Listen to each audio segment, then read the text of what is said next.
Hello and welcome. So let's try and understand together what is Gradio. So as you can see, I've written it is the rapid UI for machine learning. I think from this you can make out that it's something related to user interface for your machine learning, say models or your different implementations that you are creating. So the definition for Gradio is that Gradio, if you look at, is an open source Python library. So it is an open source Python library, right, that lets you quickly build and share interactive web apps for machine learning models. That's the beauty of Gradio.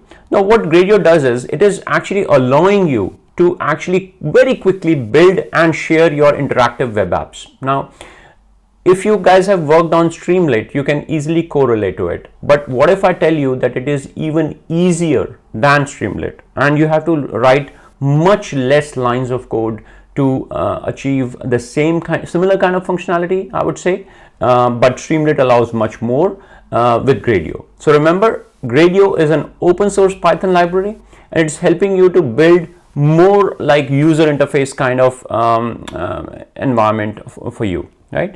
So let's try and take a look at some details around this.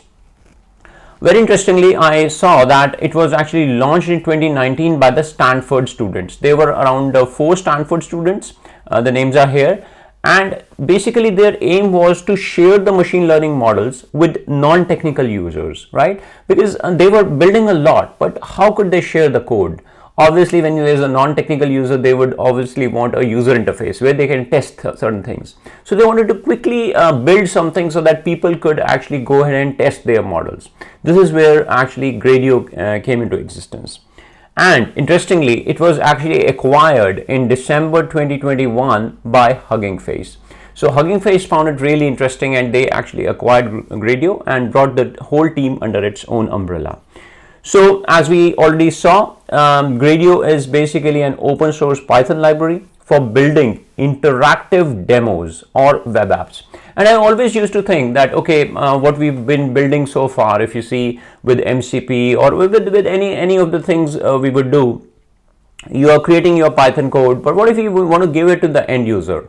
Obviously, an end user who doesn't know Python won't be very comfortable testing your code, right? So you need to give some kind of UI or some kind of user interface for the folks to test it. So it's helpful for building interactive demos or web apps. And yeah, that's the beauty of Gradio, to be honest. It is actually providing you rich UI components. Now, again, if I asked you today to write a Python code where you should use text boxes, image uploaders, sliders, drop downs, you won't imagine the number of lines of code you would have to write.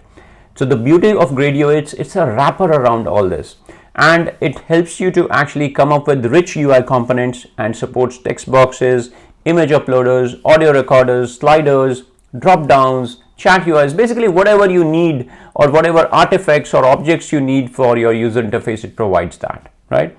And not only that, it is security and production ready.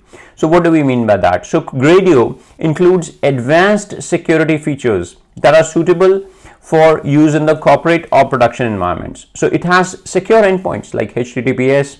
You can do access control and authentication options.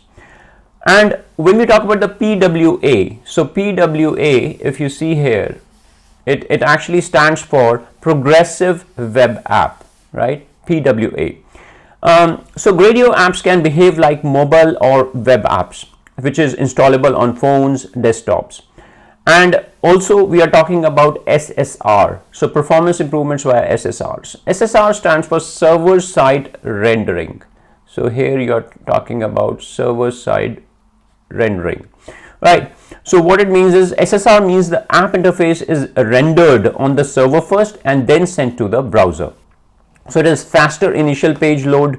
It's good for the SEO. It reduces the client-side computation. So it improves the speed and responsiveness, especially for the complex or large demos. So if I have to summarize, so Gradio is now robust enough for production use with professional grade security, app-like user experience, and faster performance through smart rendering techniques.